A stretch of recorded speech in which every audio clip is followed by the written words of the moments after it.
Ya estamos de regreso aquí en Noti 13 por la mañana y hoy es viernes de ciencia y precisamente vamos a hablar acerca de este impacto del cambio climático y el agua. Y para informarnos acerca de ello, pues quién mejor que Francisco Alcaraz, nuestro investigador de la ciencia de Onix, que bueno, pues es el experto principalmente en estos menesteres. ¿Cómo estás? Muy buenos días, Paco. ¿Qué tal, Dali? Muy buenos días y un saludo a todos los que nos están observando. Pues generalmente pues ya hemos visto que el cambio climático pues hace referencia supuestamente a los cambios a largo plazo de las temperaturas y los patrones incluso climáticos. Sin embargo, bueno, pues desde el siglo XIX pues hemos visto que la actividad humana ha influido en esto. Esto ha provocado que en estos momentos pues tanto la composición y la circulación de la atmósfera se vean afectadas, Paco. Así es, desde hace ya más de 200 años el ser humano ha estado trabajando mucho en el desarrollo, obviamente el desarrollo tecnológico en la industria, y esto ha tenido consecuencias tanto globales como de la civilización, la concentración de las poblaciones en las ciudades. Todo esto genera mucho calor y es algo muy curioso porque las personas al principio creemos que el cambio climático es por los gases de invernadero que se salen hacia la atmósfera, las chimeneas con humo, los carros que sacan el gas.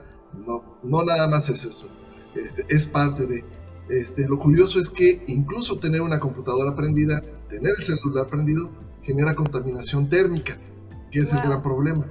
Todo lo que hacemos tiene un consumo de energía y se libera en forma de calor. Entonces todo esto va generando que la atmósfera se caliente, se va calentando y entonces la atmósfera crece su temperatura. Todo el planeta está creciendo en temperatura. Aquí podemos ver las gráficas. Estas gráficas se ven un tanto impresionantes, pero es apenas 1 grado de temperatura. Obviamente 1 grado de temperatura a nivel mundial, o sea, todo el planeta es algo de energía que uno prácticamente no se imagina. ¿Cómo es que tanta energía puede llegar al planeta, a la superficie del planeta? Pues bueno, si pensamos en los autos, les decía, la televisión, el celular, el refrigerador, todos esos elementos van calentando el ambiente, al grado de que ya el planeta se ha calentado más de 1 grado y eso nos está metiendo en problemas. Porque como tú bien decías, las corrientes marinas, las corrientes atmosféricas están cambiando. Eso es un problema muy grave. No nada más el calor horrible que sentimos en las ciudades, porque volvemos a lo que ya habíamos platicado antes, se convierten en unas islas de calor. Las ciudades es el triple o el cuádruple de la superficie de un desierto que refleja el calor hacia afuera. Entonces tenemos un desierto, pero peor, en cada ciudad. Entonces ese calor se va disipando hacia la atmósfera y nos vienen estos incrementos y los cambios drásticos. Claro, ahora también, ¿cómo se está afectando el mismo clima? Porque vemos incluso ya la aparición de fenómenos meteorológicos más violentos. Lo que se vivió el año pasado con el huracán Otis es un ejemplo claro de ello. Y bueno, pues esto no va a cambiar porque finalmente también tenemos sequías, tenemos los incendios y pues sí, hasta los desbordamientos de ríos y lagos con mayor, profusión que antes no se veía en años anteriores.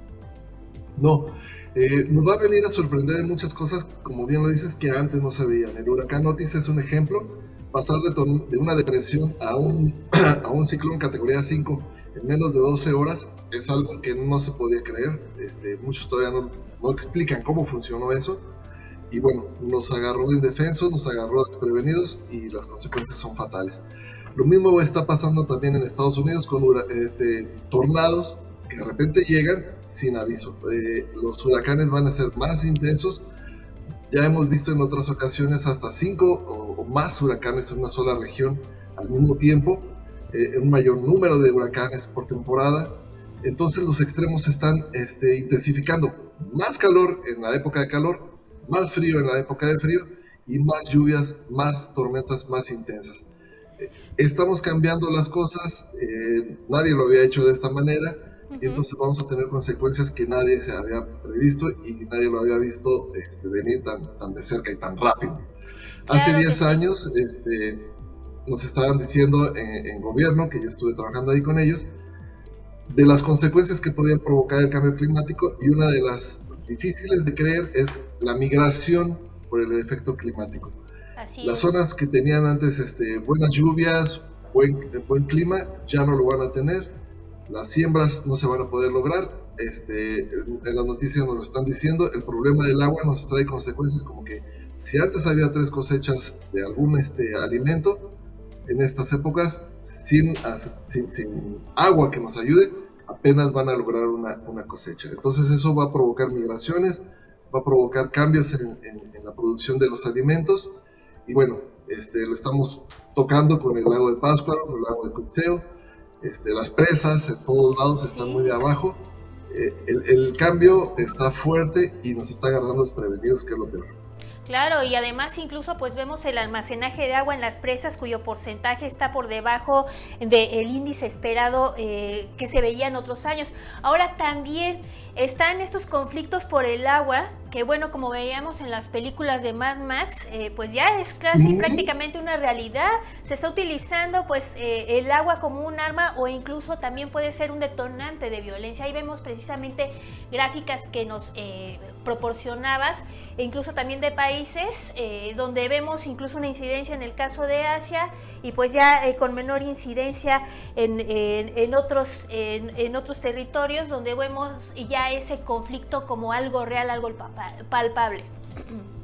Así es, algo que se antojaba de película, pelearse por el agua. ¿Quién diría, pues, quién se va a pelear por el agua? Yo recuerdo cuando yo era niño en la primaria, pedir un vaso de agua en cualquier casa era cosa muy simple, muy sencilla. Tomábamos agua de la manguera regando el jardín. Ahora no lo podemos hacer y ahora pagamos por el agua embotellada para la casa, pagamos por filtros. No hay agua en las presas, es un conflicto. Ya en México hubo al menos un muerto directo por un conflicto de agua en una protesta allá en la frontera, porque los campesinos se negaban a seguir pagando cuotas de agua. En la Ciudad de México, en las grandes ciudades, ya estamos viendo problemas de abastecimiento de agua. Las gentes ya están empezando a protestar en la calle porque no tienen agua en sus casas. Las pipas que llegan escasas y caras. Entonces sí, realmente ya es un problema en todas partes del mundo y necesitamos aprender a volver a utilizar el agua de otra manera. Ya no podemos usarla como la hemos estado usando, necesitamos que las propias casas sean una especie de planta potabilizadora y para reutilizar el agua desde la casa, no esperar a que el gobierno lo haga porque no va a pasar. Claro. El problema está creciendo.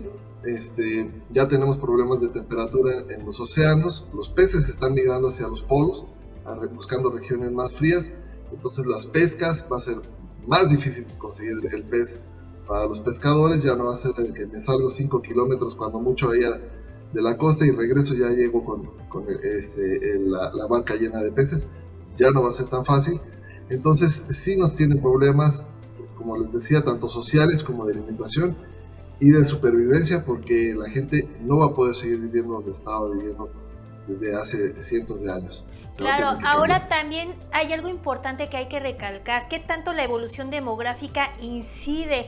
Por ahí teníamos incluso una gráfica que nos compartías en el caso de León, donde se ve principalmente esta evolución y cómo pues esta problemática está incidiendo también en que se sigan incrementando algunas cosas. Ahí vemos precisamente en el caso de León entre 1900 y el 2020.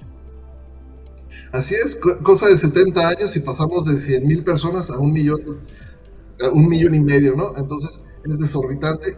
Imagínense el crecimiento nada más urbano de la ciudad, lo que llegó a crecer, lo que era hace 70 años, una generación apenas, y ¡pum!, crece a nivel impresionante, 100 veces más, y entonces las necesidades crecen 100 veces más. Entonces, si teníamos una población que iba al río a pescar y a bañarse, ahora ya no se puede hacer, ya el río es parte de la realidad urbana. Entonces el agua ya no alcanza, la gente quiere seguir bañándose todos los días, lavando el carro, tener un jardín. Esas cosas que teníamos antes ya va a ser muy difícil de conseguir. El agua va a estar dosificándose, algo que para nosotros es inconcebible. ¿Cómo que me vas a dar agua 3 días sí y 2 no? O al revés, 2 días sí y 3 no. Ese Claro. raciocinio del suministro del agua no lo esperábamos y sí es inminente y la verdad es que cada vez es más difícil con la deforestación conseguir agua. Claro, ahora bien, se hablaba acerca del sembrado de nubes en algunos estados, incluso pues aquí se hablaba de nanotecnología también para poder de alguna manera combatir el estrés hídrico en los campos. ¿Qué tan factible es? Porque vemos, por ejemplo, en el estado de Michoacán que supuestamente iban a sembrar estas nubes, pero había hasta controversias de que si las habían sembrado o no, si se venían las aguas o no. ¿Qué tan conveniente y qué tan cierto es esto? Sí, mira, el sembrado de nubes es una tecnología que no está muy bien desarrollada. Son muchas variables. Cuando hablamos de la atmósfera es algo muy complicado. Primero necesitamos las nubes, que haya nubes, en condiciones de humedad, de presión atmosférica, de vientos, que sean todos favorables para poder intentar llevar algunas sales, algún tipo de sales a las nubes, incluso nitrato de plata, para que las moléculas del agua se condensen alrededor de esas moléculas de sal y se junten y vayan formando microgotas y esas microgotas formen gotas más grandes y se pueda hacer la lluvia.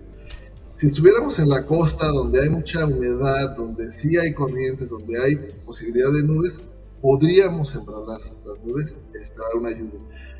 Hay lugares y momentos en los que se puede hacer la siembra de nubes y considerar una tasa de éxito de menos del 20%. Pero hablar del caso de Morelia, que fue para mí una burla, porque nos dicen, es que las lluvias llegaron porque se sembraron las nubes. Perdón, pero decir que se hizo el ejercicio de sembrar unas nubes una semana antes para que llueva después, no pasa. O sea, si no llueve en el momento en que se está sembrando la nube, no funcionó. ¿Sí? Entonces, no se hizo y tampoco va a suceder una semana o 15 días después. Eso Claro. es una broma de mal gusto. Así que bueno, prácticamente se necesitan las condiciones nuevamente climáticas para que se pueda realizar pues este tipo de digamos opciones alternas para poder tener el agua que tanto se requiere. Paquito, pues lamentablemente el tiempo se nos ha agotado. ¿Dónde te podemos encontrar?